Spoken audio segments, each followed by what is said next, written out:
meus prezados irmãos, minhas prezadas irmãs, boa tarde a todos, boa tarde a todas. É uma alegria poder revê-los.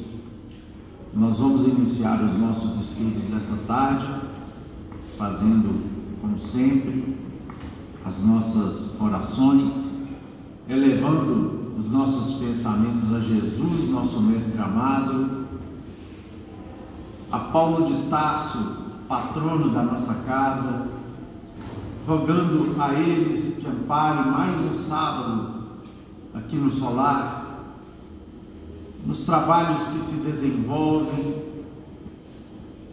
nos estudos que se realizam, especialmente junto às crianças, os jovens, pedindo aos nossos amigos espirituais que ampare a todos aqui presentes, que conceda as bênçãos da saúde, da paz, da felicidade, da compreensão, não apenas para os encarnados que aqui se encontram, mas também para os nossos irmãos desencarnados que também estão aqui nessa tarde estudando conosco. Que os emissários de Paulo de Tarso, que em nome dele trabalham e sustentam as atividades dessa casa, possam continuar nos abençoando, amparando a fraternidade espírita Paulo de Tarso, nos ajudando a fazer com que o Evangelho, a boa nova de Jesus, esteja sempre em nossas cogitações, em nossos estudos, e que as bênçãos que vertem da misericórdia de Deus possam alcançar a todos nós, os nossos familiares, aqueles nossos irmãos e irmãs que sofrem nos hospitais, nos presídios, nas ruas, que o mundo possa receber em regime de somatório as nossas orações, a fim de que elas possam ser reendereçadas por Jesus às regiões conflagradas pela guerra, pelo desamor, pelo egoísmo. Pai nosso, que estais nos céus, santificado seja o vosso santo nome. Venha a nós o vosso reino, seja feita a vossa vontade, aqui na terra como em todo o universo. O pão nosso de cada dia nos dai hoje. Perdoai as nossas dívidas, assim como perdoamos os nossos devedores.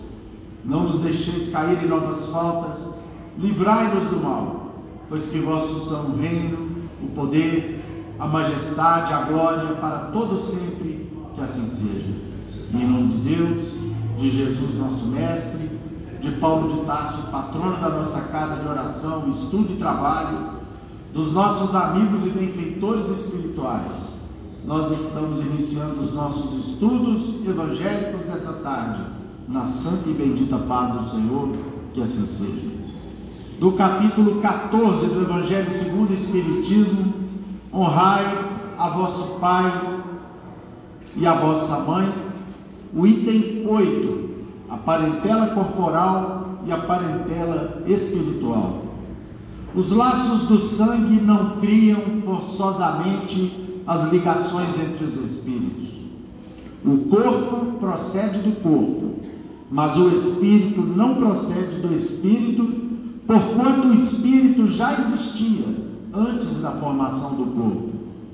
Não é o pai quem cria o espírito de seu filho, ele mais não faz do que lhe fornecer o invólucro corpóreo, cumprindo-lhe, no entanto, auxiliar o desenvolvimento intelectual e moral do filho para fazê-lo progredir.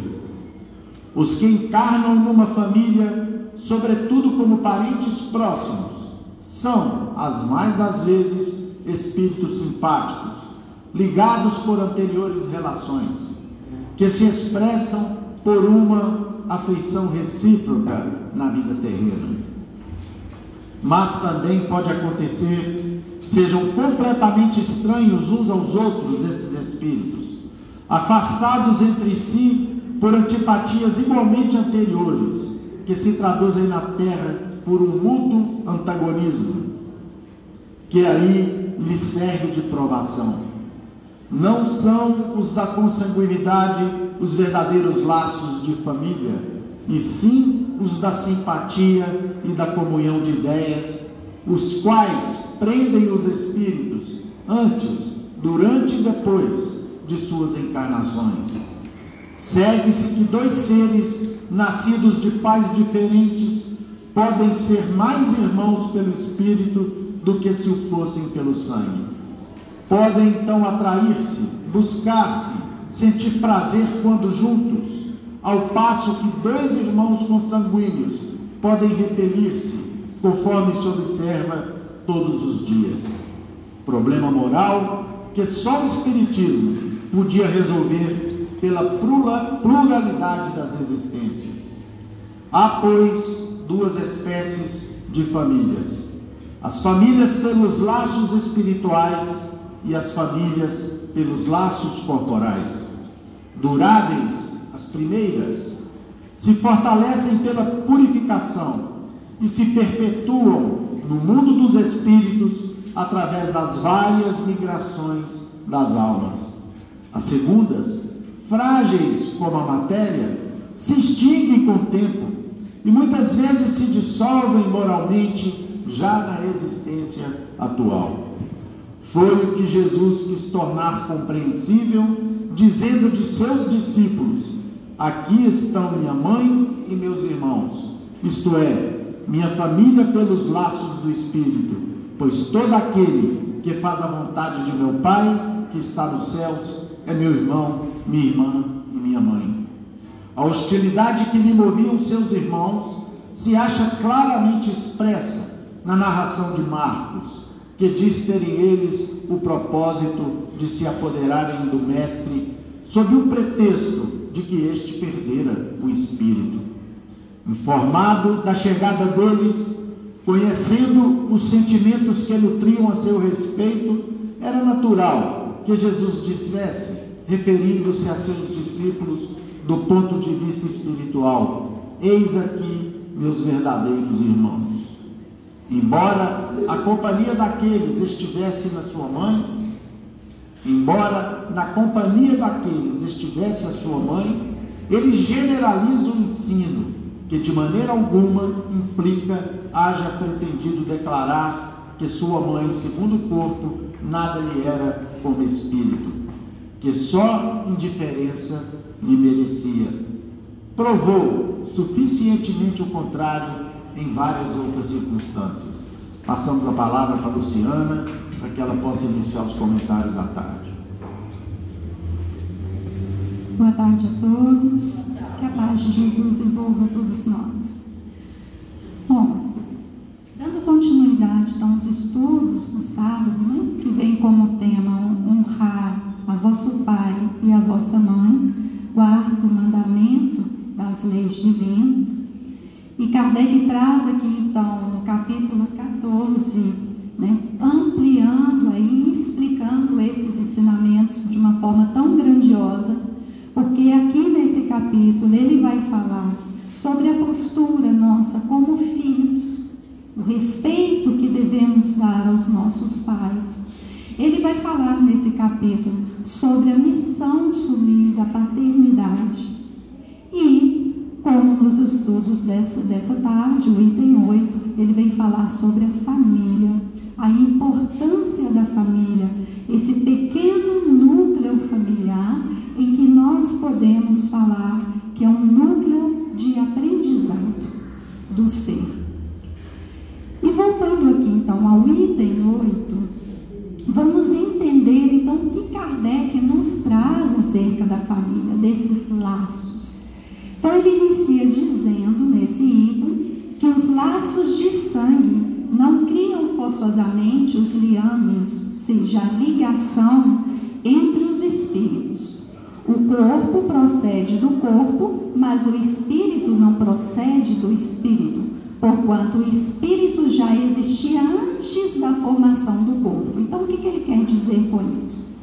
Quando nós falamos da ligação consanguínea e falamos ali do corpo, dessa matéria, desse invólucro, né? Essa máquina tão perfeita, criada para ali dar a morada ao Espírito para a encarnação. Essa máquina perfeita, ela traz a condição biológica, né, ali para se procriar.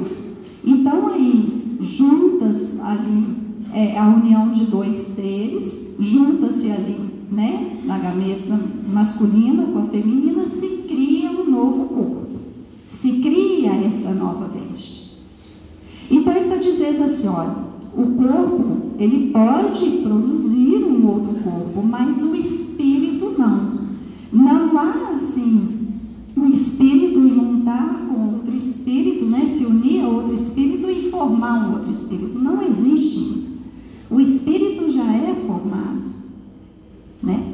Esse ser inteligente foi criado por Deus. Nós somos filhos de Deus. Então o espírito não tem esse processo como o corpo tem.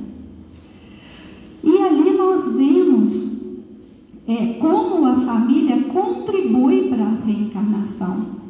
Porque é somente através dessa formação do invólucro corpóreo que o corpo, né, se liga e vai ali animar essa matéria. Então, é isso que ele quis dizer nesse início. Esse espírito, ele já existia, ele é criado por Deus. E aí ele diz, não é o pai quem cria o espírito do seu filho. Ele mais não faz que ele forneceu o invólucro corpóreo, que nós acabamos de explicar aqui. Cumprindo-lhe, no entanto, auxiliar o desenvolvimento intelectual e moral do filho para fazê-lo progredir. Aqui ele está trazendo, então, a responsabilidade dos pais frente aos filhos, né? Quando recebe ali um ser, né, um filho, aquele pequeno ser traz um espírito ali, talvez até mais antigo do que o dos pais, que está ali encarnado, né, para poder progredir. E aí a responsabilidade dos pais no processo desse desenvolvimento intelectual e moral dos filhos. E nós podemos dizer, até como Emmanuel nos fala, o desenvolvimento moral é onde a gente deve explorar mais, né? É mais importante do que o intelectual. Porque o que nós vemos hoje é que há uma preocupação muito grande no intelectual.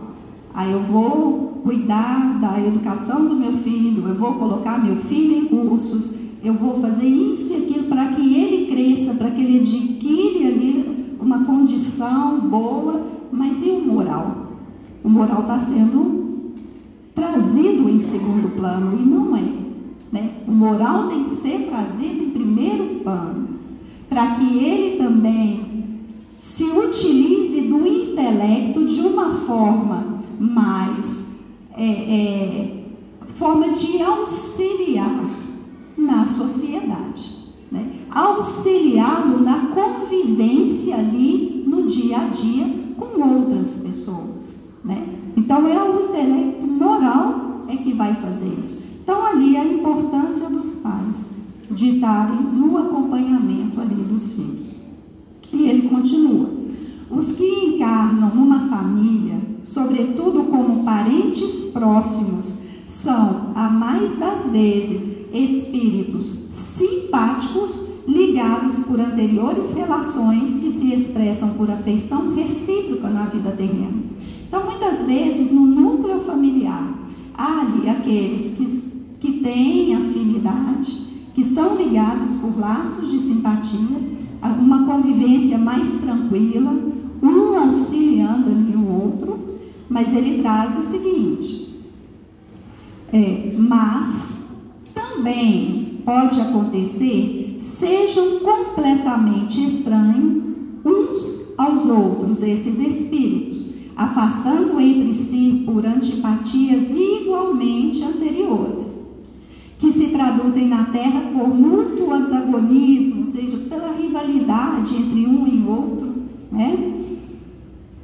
Que ali lhe serve de provação. Então, nesses núcleos familiares, em que nós dizemos núcleos de aprendizados, também é muitas vezes plantado ali conosco espíritos que, né, irmãos ali de caminhada, em que por algum motivo no passado houve ali um deslize, houve ali um desentendimento, houve ali uma agressão, uma rivalidade de um com o outro. E aí pela bênção, né, pela misericórdia divina, é colocado no mesmo núcleo familiar, para que haja ali um reencontro, né, para que haja uma reconciliação daqueles dois seres. E ele diz assim: não são os da consanguinidade os verdadeiros laços de família, e sim os da simpatia e da comunhão de ideia, os quais pretendem os espíritos antes, durante e depois de suas reencarnações. Então ele está falando, olha, no núcleo familiar há os laços, que nós falamos da consanguinidade, esses laços de sangue, e que quando nós buscamos ali o significado da palavra parentela, a parentela é algo mais objetivo. O significado é aquela ligação de sangue. Então, são os antecedentes, os descendentes, tios, né, primos, mas com ligação de sangue, consanguínea, da genética. E a família, os laços, né, da família espiritual que ele fala, são aqueles, e a gente fala família, porque família já é um significado mais abrangente, é um significado mais, mais amplo, mais profundo, porque a família são laços de amor, de simpatia, de afinidade, né? Então um significado mais amplo, mais subjetivo. Então ele está falando que os verdadeiros laços é justamente esses ligados pela simpatia, porque eles são mais fortes, né? Eles duram. O outro é mais frágil, e nós vamos entender o porquê. Ele diz assim: segue-se que dois seres nascidos de pais diferentes podem ser mais irmãos pelo espírito do que se fossem pelo sangue. Podem então atrair-se, buscar-se, sentir prazer quando juntos, ao passo que dois irmãos consanguíneos podem repelir-se, conforme se observa todos os dias, problema moral que só o Espiritismo podia resolver pela pluralidade das existências. Aí ele está dando um exemplo, né? Muitas vezes nós crescemos ali no bairro, na rua em que nós crescemos, nós fazemos amizades com os vizinhos, e muitas vezes esses vizinhos nos acompanham, né, na medida que vamos crescendo, tem o mesmo pensamento, tem afinidade, tem simpatia, mas não faz parte do mesmo grupo. E a gente já ouviu até dizer aquela expressão assim, né? Mais chegado do que o irmão. Ou seja, aquele ser tem mais simpatia, tem mais afinidade comigo do que o irmão, muitas vezes, que está na minha casa, que tem uma ligação consanguínea. Por quê? Porque essa ligação é uma ligação de amor, é uma ligação da família espiritual. E muitas vezes nós encontramos esses seres, né, que são ligados a nós pelos laços da espiritualidade em determinados momentos da nossa vida, que vão ali nos ajudar, que vão ali fazer parte da nossa vida, torcer por nós, conviver conosco, participar do nosso meio, né, na própria família mesmo, em que se vai construindo. Então são aqueles seres por afinidade. Ao passo que às vezes em casa eu tenho um irmão ligado só pela consanguinidade, mas eu percebo que há uma certa rivalidade, uma certa antipatia, que não há proximidade. E aí, quando ele diz aqui que só o Espiritismo explica, nós hoje temos essa bênção desse entendimento. E quando percebemos isso, que dentro do nosso lar há essa certa rivalidade, então o que fazemos como cristãos? É lançar a mão do que aprendemos. E ali logo vem aquela luzinha de alerta: olha, você precisa tomar uma atitude. Você está tendo a oportunidade de estar ali entrando numa reconciliação com alguém que você feriu no tempo passado, ou ele te feriu, mas que precisa aí de haver um resgate. E aí nós vamos fazer a nossa parte. Quando nós dissemos fazer a nossa parte, é claro que eu não vou passar a mão ali na cabeça daquele irmão, daquele ser que está buscando algo errado, assim. E quando nós dizemos errado, que está contra a verdade trazida pelo Cristo, então a minha postura é o quê? Eu tenho que testemunhar a minha fé como cristão.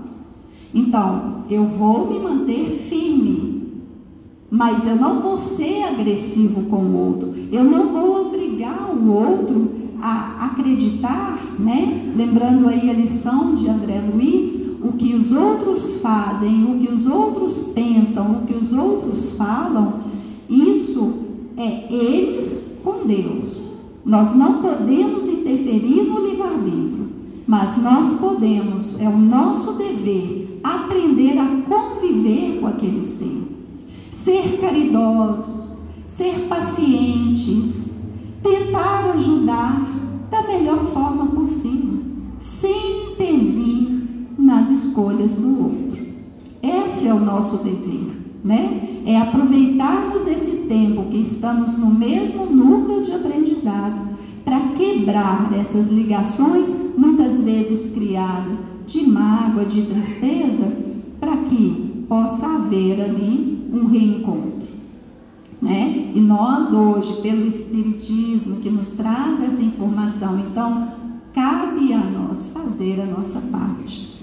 E aí então Kardec continua: há, pois, duas espécies de família. Então ele vem aí sintetizando o que ele estava falando ali em cima, sobre esses laços, essas ligações. Então ele vai falar: há duas espécies de famílias, então: as famílias dos laços espirituais e as famílias dos laços consanguíneos, corporais.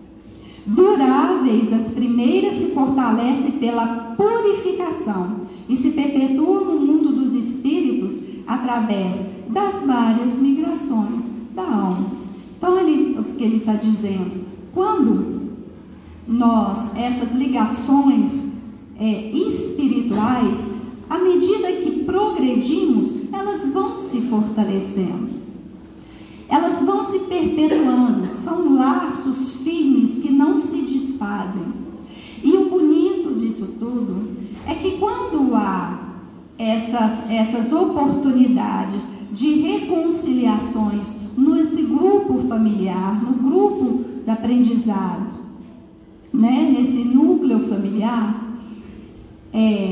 a partir do momento que conseguimos reconciliar com o outro, vão diminuindo os sentimentos ali de tristeza, de mágoa, de ódio, criados em outras existências, e vão ali ganhando força a novos sentimentos,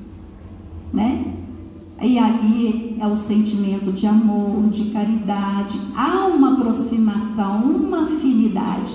Ali, então, mostrando que aquele ser começa a participar, então, da nossa família espiritual. É um reencontro, porque, gente, essa diferença, esse pertence à minha família, esse não pertence, isso é característica de seres ainda imperfeitos. Espíritos evoluídos, como Cristo, aí lembramos de quando Jesus diz aos discípulos, em que os discípulos falam: mestre, sua mãe e seus irmãos estão aqui. Jesus diz o quê? Quem são? Minha mãe e meus irmãos. Ele não está aí desrespeitando a mãe, ou então desfazendo da mãe e dos irmãos. Por que isso? Cristo veio para nos ensinar a viver o quê? Os mandamentos. E se ele estivesse agindo dessa forma, né, como muitos interpretam, ele estaria o quê? Ali não estaria vivendo esse mandamento, ele estaria indo contra o mandamento. Mas ele veio para nos ensinar a viver. Foi o que ele diz. Não veio mudar a lei, ele veio fazer cumprir essa lei. Então, quando ele fala isso, ele está nos dando ali a primeira visão dessa família em humanidade, dessa família do plano espiritual. Espírito puro não tem essa diferença, né? Não tem esse sentimento de apego, meu, de posse. Meu pai, meu irmão, meu filho, então eu divido a família. O espírito elevado, ele não tem isso, né? Essa característica. Ele enxerga a todos como irmãos, filhos do mesmo pai. Então é isso que ele está dizendo. E aí ele vai falar assim: os segundos laços, né, que é o laço consanguíneo, corporal, eles são frágeis, como a matéria é. Se extingue com o tempo e muitas vezes se dissolvem moralmente já na existência atual. Então ele está dizendo, olha, como a matéria um dia, né, nós vamos passar pelo processo da desencarnação, né, porque todos nós temos o prazo aí de validade aqui na Terra, né, não podemos correr. Quando há então o desligamento ali do espírito, a matéria vai entrar em quê? Em desajuste. Ela vai desequilibrar e aí se desfaz, porque o que animava aquela matéria foi retirado, é o espírito. Então a matéria vai se desfazer, é o que ele está falando. Então os laços corporais ali também se desfazem naquele momento, né? Então se houve a reconciliação, continuam os espíritos ali, firmes, unidos, participantes da mesma família espiritual. Se não houve, há o afastamento novamente. E ele está dizendo, e muitas vezes esse afastamento ocorre aqui mesmo na Terra. São aqueles parentes que muitas vezes chegam em determinado momento da jornada juntos, eles se afastam. E se afastam muitas vezes de uma forma assim tão profunda, né, que a gente nem fica sabendo se desencarnou, se não desencarnou, como a pessoa está, né? Simplesmente se afasta totalmente daquele grupo familiar que ele veio. Se liga a outros, de repente pela afinidade, mas se afasta, né, daquele grupo familiar. E é isso que ele está dizendo. Então os laços corporais se desfazem. Foi o que Jesus quis tornar compreensível, dizendo de seus discípulos: aqui estão minha mãe e meus irmãos, isto é, minha família pelos laços do Espírito, pois todo aquele que faz a vontade de meu Pai, que está no céu, é meu irmão, minha irmã, minha mãe. Então aí trazendo essa ideia da família espiritual. Emmanuel, no livro Consolador, ele comenta essa resposta do Cristo aos discípulos.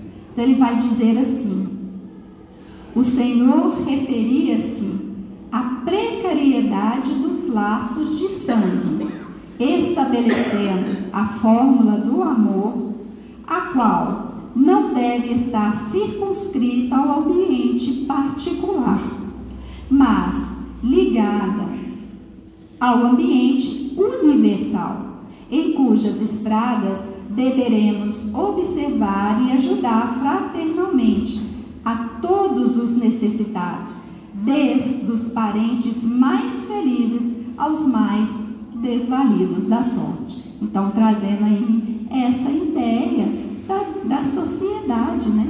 Dos nossos irmãos em sociedade. No Livro dos Espíritos, questão 774, é respondido assim a Kardec, quando ele vai falar sobre os laços de família. Então os Espíritos respondem assim a ele: os laços sociais são necessários ao progresso e os da família mais apertados tornam primeiro. Olha que interessante, já nos mostrando aí família, primeira sociedade em que convivemos. E por isso falamos núcleo de aprendizado, porque através dessa convivência em família que nós vamos adquirir a paciência, que nós vamos saber relacionar e cooperar, esse auxílio mútuo que deve existir nessa grande família que é a sociedade, que é, como diz aqui, necessário ao progresso humano, né? Ao nosso progresso, desculpem, como espíritos eternos. E ali esses laços, então esse primeiro núcleo é importantíssimo. E aí a natureza já nos fala isso, né? Como nos traz ali Emmanuel, André Luiz e tantos outros exemplos da natureza, dessa criação perfeita de Deus, nos ensinando ali a conviver e a viver. Se pensarmos aí num rio de grandes proporções, no rio ali São Francisco, no rio Amazonas, que leva ali a vida, que leva o alimento, onde as águas banham, né? Todos eles nascem do quê? De um pequeno ponto, de uma nascente. E aí a família é essa nascente, é esse pequeno ponto em que nós vamos aprender e ganhando força para nos preparar a conviver nessa grande sociedade. E aí ele diz, e por isso é a família que estreitam, que apertam esses laços, né? E aí ele fala, eis porque os segundos constituem uma lei da natureza. Quis Deus que por essa forma os homens aprendessem a amar como irmãos. E na 775, Kardec pergunta, qual seria então para a sociedade o resultado do relaxamento desses laços de família? E aí a resposta, uma recrudescência do egoísmo, ou seja, um aumento ali, né, do egoísmo no ser. Não saberiam ali como viver, como trabalhar, como ser solidários, e todos nós estamos mergulhados nessa lei da solidariedade. E se não existisse essa família como esse alicerce das civilizações, como a base da sociedade, nós não saberíamos conviver, né, um com o outro. E para finalizar a minha participação, eu gostaria de trazer aqui um fragmento da mensagem de Emmanuel, do livro Vida e Sexo, chamada Família. Ele diz assim, importa reconhecer que o clã familiar envolve incessantemente para mais amplos conceitos da vivência coletiva, sobre os ditames do aperfeiçoamento geral, conquanto se erija sempre em educandário valioso da alma. Temos, dessa forma, no Instituto Doméstico, uma organização de origem divina, em cujo seio encontramos os instrumentos necessários ao nosso próprio aprimoramento para a edificação do mundo melhor. Que Jesus abençoe a todos.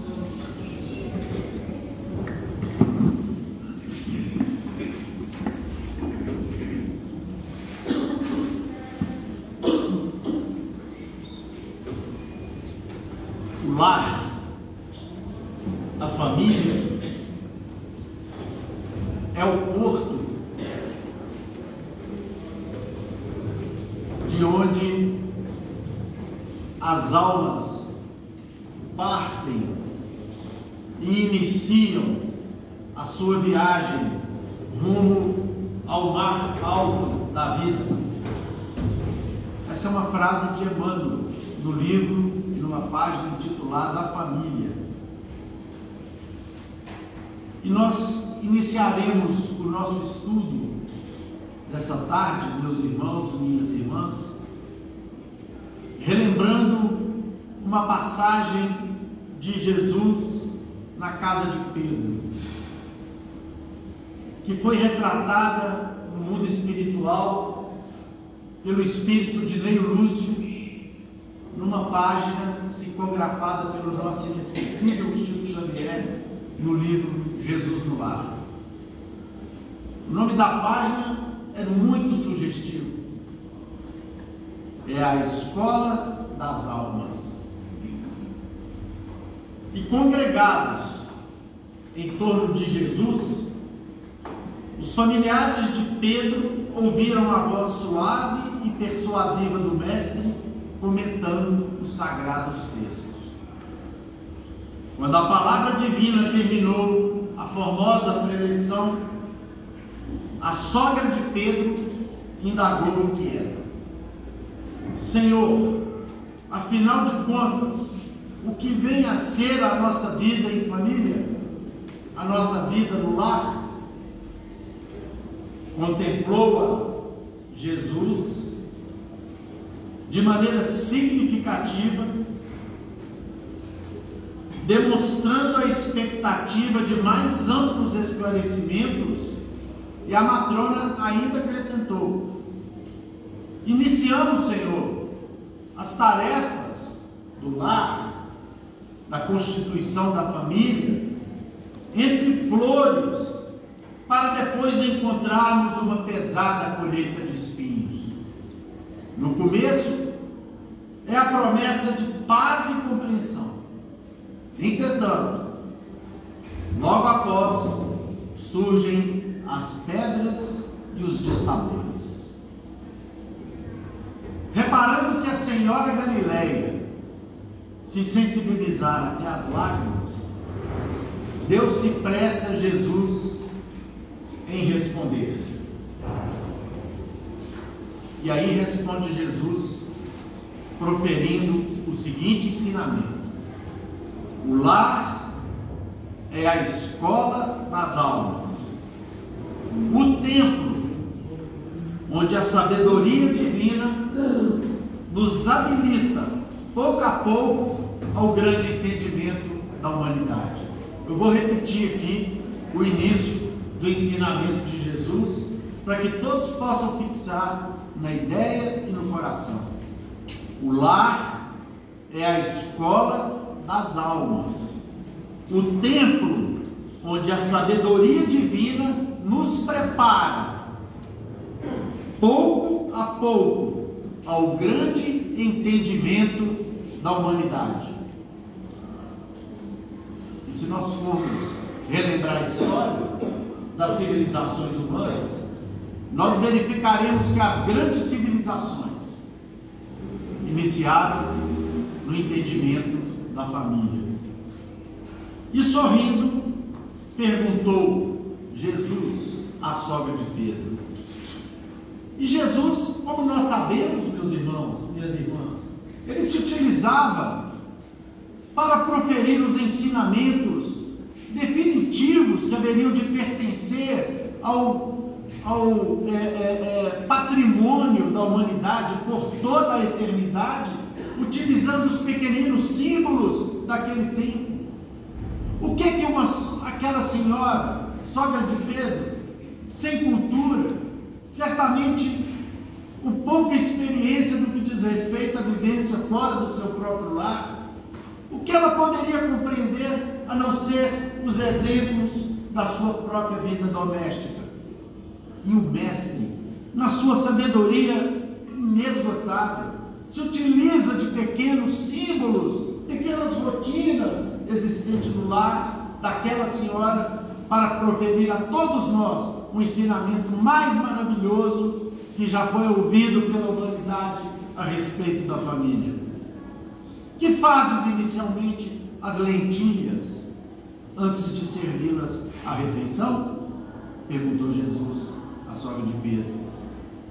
A interpelada respondeu meio titubeante: naturalmente, Senhor, cabe-me levá-las ao fogo, para que se façam suficientemente cozidas. Depois, devo temperá-las, tornando-as agradáveis ao paladar. Pretenderias, minha irmã, também, porventura, servir pão cru à mesa? De modo algum, tornou a velha humilde. Antes de entregá-lo ao consumo caseiro, compete-me guardá-lo ao calor do forno. Sem essa medida, o divino amigo então considerou: há também, minha irmã, um banquete festivo na vida celestial, em que os nossos sentimentos devem servir a glória de Deus. O lar, na maioria das vezes, é o cadinho santo ou forno preparador. O que nos parece aflição ou sofrimento, como disse aquela mulher a Jesus, iniciando o diálogo, o que parece aflição ou sofrimento dentro do lar, na realidade, é recurso espiritual. O coração acordado para a vontade do Senhor retira as mais luminosas bênçãos de suas lutas renovadoras, porque somente aí, ao encontro de uns com os outros, examinando aspirações e tendências que não são nossas, observando os defeitos alheios e suportando-os, é que nós aprenderemos a desfazer as próprias imperfeições. Nunca vi aqui, meus irmãos, prestem atenção nesse ensinamento que Jesus proferiu. Olha que lindeza poética está aqui retratada por Nero Lúcio e reproduzida pelo nosso irmão Chico Xavier nessa obra abençoada. Jesus vira-se para aquela mulher simples e pergunta: nunca notou, minha irmã, a rapidez da existência da criatura humana? A vida carnal é idêntica à flor da erva. De manhã emite um perfume abençoado, mas à noite desaparece. Quem aqui viu passar o tempo? Eu não vi. Confesso para vocês que cheguei aos 64 anos no acho. Já vi um montão de coisas. Já passei por inúmeros sofrimentos. Passo ainda. Que a vida é a prova buscada. E se tem algo que nos nivela a todos, meus irmãos, minhas irmãs, são as provas que nos buscam de toda sorte. Mas é na família, esse porto seguro, de onde as almas partem em direção ao mar alto da vida, como nos diz Emmanuel no livro Família, é esse porto seguro que nos fortalece para enfrentar as consequências dos nossos próprios desativos. É a família, o mais imperfeita, que aos olhos das pessoas, ou aos nossos próprios olhos, elas possam parecer, que nós adquiriremos as forças para podermos enfrentar as nossas dificuldades, meus irmãos, minhas irmãs, porque a vida é igual à erva do campo. Quando somos jovens, florescemos e exalamos perfumes das expectativas e das experiências que virão por vir, das forças, da capacidade de empreender própria da juventude. Mas à noite, ela fenece. Como fenecem as nossas forças quando chegamos no ocaso das nossas existências. E normalmente é na família, mais uma vez, que nós encontramos o porto seguro para nos albergar nos momentos em que parecemos nos encontrar abandonados pelo mundo. É para lá que nós voltamos. Como aquele jovem que um dia pediu ao seu pai que distribuísse as suas riquezas para que ele pudesse andar pelo mundo. E essa parábola ficou conhecida como a parábola do filho pródigo, que gastou toda a herança que o pai lhe concedeu numa jornada triste e dissipadora. E depois de não ter mais nada, de adoecer de abandono, quando as riquezas foram embora junto com os amigos que o exploravam, e dormindo com os porcos para poder se alimentar das bolotas que eram servidas aos porcos, ele lembrou: na casa do meu pai, nenhum dos seus servos é tratado dessa forma tão degradante. Eu vou voltar. E empreendeu o caminho da volta. E antes de chegar à casa de seu pai, com vergonha, em função de uma experiência fracassada, ele então pede que os camponeses que estavam ali na grande propriedade de seu pai avisem o seu velho pai que ele estava por chegar, como a lhe pedir autorização para voltar até a sua casa. Seu pai então veste a melhor túnica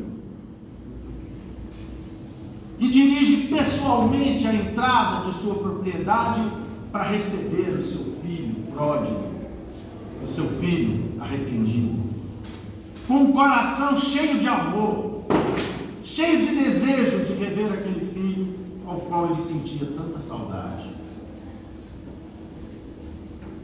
E naquela parábola abençoada que retrata as situações da vida, nós muitas vezes não valorizamos a bênção que Deus nos deu da convivência com o lar.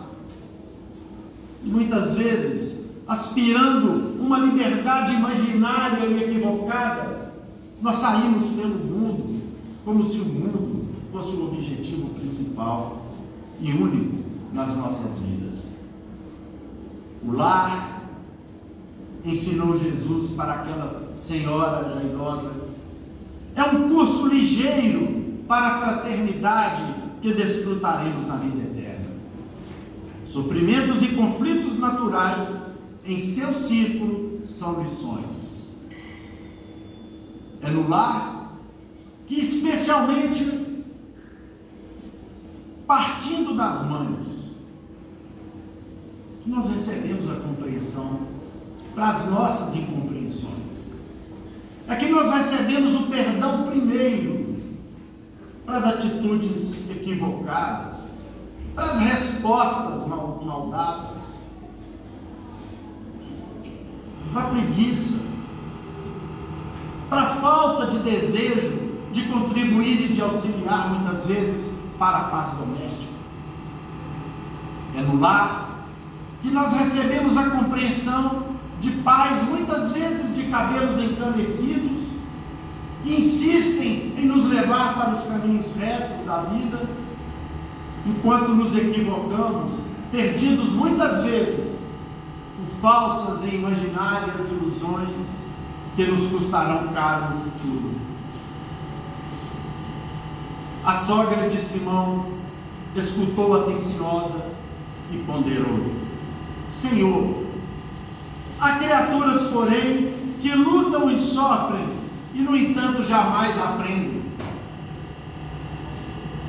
Existem criaturas como nós que, apesar de terem recebido todo o amor, de terem compartilhado de todo o carinho, de terem compartilhado de muitas lições, de muito afeto, de muita compreensão, mas ainda assim não aprenderam no lar para poderem singrar os mares bravios da vida devidamente preparados.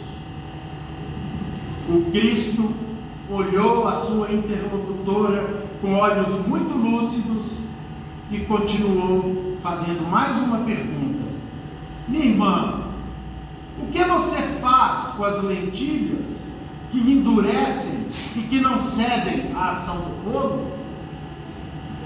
Ah, Senhor, sem dúvida, atiro-as ao lixo, porque feririam a boca do convidado descuidado que iria se alimentar com elas.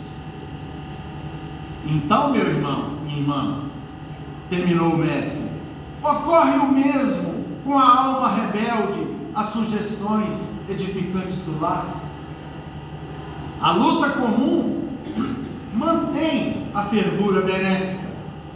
Todavia, quando chega a morte, a grande selecionadora do alimento espiritual para os celeiros de Deus, os corações que não cederam ao calor santificante dos ensinamentos, dos exemplos, das lições, mantendo-se com a mesma dureza, dentro da qual foram conduzidos ao forno bendito da reencarnação, ou seja, da carne, essas almas serão lançadas fora, a fim de permanecerem por tempo indeterminado na condição de adubo entre os detritos da natureza. Meus irmãos, minhas irmãs, o jogo da vida nós ganhamos no lar. Não tenhamos dúvida disso. O jogo da vida se ganha no lar. E é por isso que as sombras se articulam diuturnamente, se utilizando de todos os expedientes possíveis para destruir a noção e a convicção existente de que Deus se encontra fundamentalmente entre as famílias que se reúnem nos lares. Nós precisamos resguardar o sentido de família em nossas vidas. Como nós vimos aqui, nós precisamos compreender mais o nosso papel dentro das nossas famílias, por mais difíceis que elas sejam. E nós estamos aqui nos referindo ao ensinamento dado há 2000 anos atrás, onde as relações familiares eram relações extremamente difíceis, onde a mulher sequer tinha voz, onde as pessoas viviam em regime de quase escravidão, onde o império dominava a vida de homens, mulheres e crianças, lhes negando muitas vezes o direito à liberdade.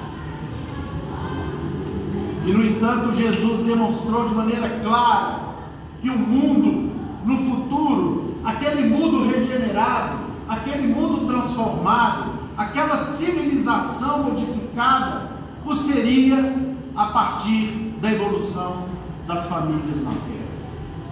Porque, como nos explicou aqui há pouco a Luciana, não se encontram nos agrupamentos familiares as almas eleitas por Deus. As famílias ainda, em grande parte, por estarem presentes no mundo de expiações e de provas, estão repletas de espíritos que ainda se encontram cheios de problemas por resolver. As famílias são constituídas ainda na terra por irmãos e irmãs que se prejudicaram em vidas passadas, que não se entenderam em vidas anteriores, que muitas vezes tiraram lágrimas e sangue dos olhos e da vida daqueles que hoje são seus filhos, são seus esposos e esposas, são seus irmãos e irmãs, e que Deus deu a eles a oportunidade bendita de se confraternizarem finalmente dentro dos núcleos familiares, por mais difícil que isso pareça. E é isso que nós precisamos compreender.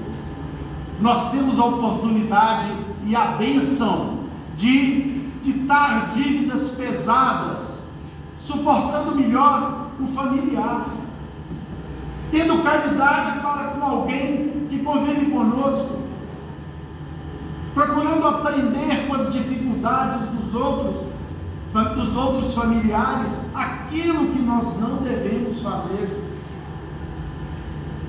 aprendendo e exercitando as lições do perdão dentro de casa, porque senão não conseguiremos fazê-lo na vida em sociedade. O lar é a escola das almas. Emmanuel, no livro chamado Família, lá para um determinado momento, numa página linda, que é a segunda página dessa obra, ele pergunta assim aos pais: se és pai, mãe, não abandones teus filhos aos processos da natureza animal, qual se ele fora menos digno de atenção do que as hortaliças de tua casa. A criança é um pedaço de terra espiritual que devolverá um dia o que aprende, invariavelmente de acordo com a semeadura recebida. Então nós pais, meus irmãos, minhas irmãs, temos o dever de encaminhar os nossos filhos com a prioridade necessária também às questões do espírito. Nós não podemos relegar os nossos filhos à noção apenas de materialidade. Nós que somos pais espíritas, jamais poderemos cometer o equívoco de não trazer os nossos filhos para a escola de evangelho. Trabalho principal que se realiza nessa casa há 80 anos. Jamais poderemos permitir que eles não recebam as bênçãos do esclarecimento a respeito da fé e do amor que Jesus nos ensinou. Jamais poderemos cobrar deles no futuro o comportamento ético, o comportamento responsável, a honestidade, a solidariedade e a compreensão, se nós não dotarmos, quando eles estiverem na idade infantil, dos preceitos e dos valores ensinados por Jesus em seu Evangelho. E aos filhos, aos quais Emmanuel também não se esquecem de mandar a sua mensagem, dizendo: se és filho, não despreze teus pais, relegando-os ao esquecimento,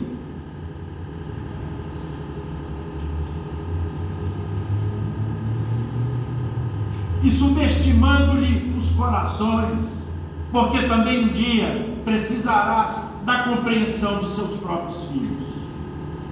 Meus irmãos, minhas irmãs, meu coração se enche de saudade dos meus pais, mas uma saudade que ao mesmo tempo se reveste de alegria e de uma lembrança absolutamente feliz pelo que eles me puderam proporcionar aqui nessa casa. Se hoje eu ando de maneira a tropeçar menos, porque infelizmente os tropeços ainda fazem parte da minha existência, da minha realidade, eu agradeço a eles, que em momento algum deixaram de me proporcionar o contato com o Evangelho de Jesus. Nós, portanto, meus irmãos, temos que compreender como pais e como filhos.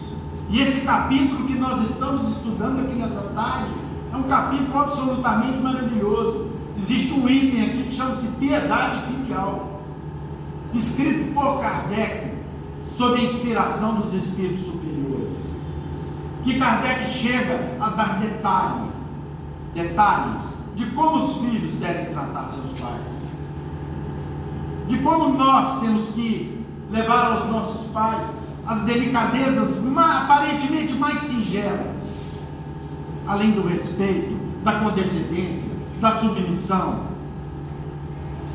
da solidariedade, levando a não deixando, não permitindo que sobre eles repousem o peso das responsabilidades que cabem exclusivamente a nós. nós devemos ter para com os nossos pais a gratidão de terem sido almas eleitas, escolhidas por Deus para nos receber nessa vida e implementar em nosso HD espiritual as noções que ainda nos faltavam quando estávamos na erraticidade no mundo espiritual.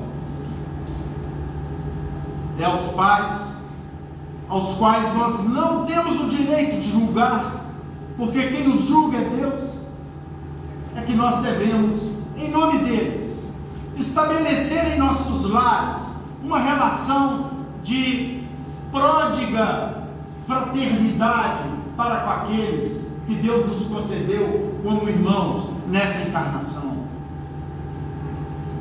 O jogo da vida se ganha na família, não é nas profissões altamente remuneradas, não é na vitória profissional ou material que eventualmente tenhamos, não é no poder passageiro que, via de regra, nos limita a visão, e nem é nas alegrias efêmeras que passam como a erva do campo.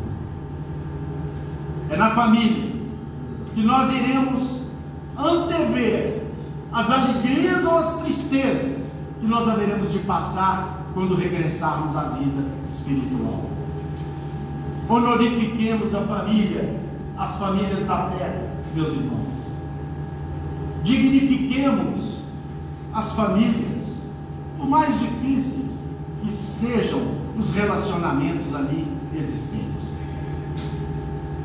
Por mais difícil que pareça a luta em nossas vidas, por mais complexos os dramas que, via de regra, aparecem na nossa caminhada, não tenhamos dúvida, Deus nos proporcionou a família que nós possuímos, a parentela corporal que nós possuímos, que se hoje é difícil, amanhã construiremos ligações mais plenas. Se hoje é desafiadora, com perdão e com entendimento, haveremos de construir fraternidade para podermos viver mais adiante. Se hoje temos desafio na presença e na pessoa de familiares, com a nossa ação de perdão e de compreensão, nós haveremos de transformar desafetos em amigos, em companheiros que haverão de nos valorizar e de nos respeitar um dia, exatamente pelo fato de termos tido paciência e compreensão para com seus deslizes. É na família que nós ganhamos o jogo da vida, eu repito. E é com essas palavras de Emmanuel que eu termino a minha participação nessa tarde, agradecendo a todos o carinho e a paciência noitiva. O lar é o porto inicial, de onde a alma humana parte para buscar o mar alto da vida. A família é o porto de onde nós partimos. E se Deus quiser, Jesus haverá de nos auxiliar a todos, para que da mesma maneira que Ele ensinou de forma tão simples a sogra de Pedro, esses ensinamentos possam calar fundo em nossos corações, e a partir daí nós conseguimos reservar energias renovadas para podermos conviver melhor, para podermos transformar um pequeno mundo que nós vivemos num mundo de paz, num mundo de entendimento, num mundo de muito amor. Se não for possível agora, meus irmãos, minhas irmãs, viver tudo isso na maior plenitude, vamos construindo aos poucos. Vamos chegar em casa hoje e dar um beijo, um abraço naqueles que nós amamos. Que Jesus nos abençoe a todos e abençoe a todos vocês aqui presentes. Meus irmãos, nós vamos finalizar os nossos estudos dessa tarde. Nós vamos fazer isso, como sempre fazemos, através da prece, da oração. Mas tenham certeza e convicção que nessa casa aqui, nesse instante, no mundo espiritual, existe um auditório paralelo que é o nosso, certamente com centenas de irmãos, que lá se encontram e que aqui se encontram para poder nos auxiliar. São irmãos que já transpuseram as dificuldades maiores da sua evolução e que, com certeza, ouvindo um pedido dos nossos corações, eles haverão de nos abençoar. Então, durante a prece, que todos se lembrem de Jesus, dos seus anjos de guarda, e que roguem pelos parentes eventualmente doentes, pelos parentes que eventualmente estejam em sofrimento, em qualquer circunstância da vida, pelos nossos irmãos que se acham desesperançados, pensando muitas vezes em tirar sua própria vida. Lembremos daqueles que perambulam pelas ruas, sem rumo, sem ter um lar para onde ir. Lembremos daqueles que estão necessitados de um pouco de paz em suas existências. Peçamos a Jesus que abençoe a todos eles e peçamos aos nossos amigos espirituais aqui presentes que nos amparem. Eu vou pedir ao nosso querido irmão, amigo, o senhor Evandro, para fazer a prece de encerramento.